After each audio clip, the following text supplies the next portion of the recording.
আমরা কেটাপ লাগে না, আমরা না মূল্যে মানুষের নাকি আতঙ্ক থাকে।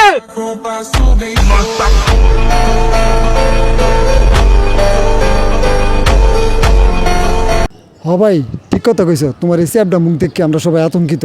আমরা সবসময় আতঙ্কের মাঝে থাকি। ভাই আমরা হইলাম গিয়া বাঘ হইলে গিয়া দল বান্ধিয়া চলে না, কিন্তু আমরা হইলে গিয়া একলা চলি।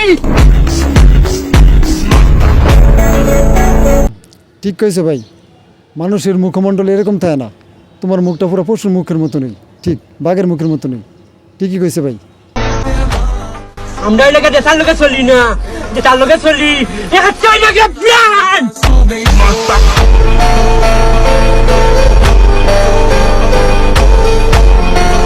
ঠিক কথা কইছো। নেতার সাইডে তুমি যেতে পারবা। তোমার নেতা ঘুরলে নেতার মানে যাচ্ছে, এই জন্য তোমার মুখে দিয়ে সব সস্তা ভুলে হইতেছে। ভালো ব্যবহার করবা, কিছু সম্মান পাইবা, কোনো তেরি বেরি করবা, জায়গা ছিড়ে রাখবো।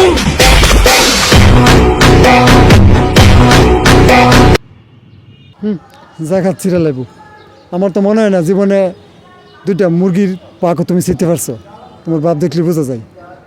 যে কুত্তা বেশি চিল্লা এই কুত্তা কিন্তু কামড় দিতে পারে না। বুঝছি, এটা তো রাজার তাফালিং, তুই কিচ্ছু পারতে না, কিচ্ছু না। তো গ্যাস হ্যাঁ ভিডিও করার আর কোনো ইচ্ছা আমার নাই। তো সবাই অনেক অনেক ভালো থাকবেন। আজ এই পর্যন্তই।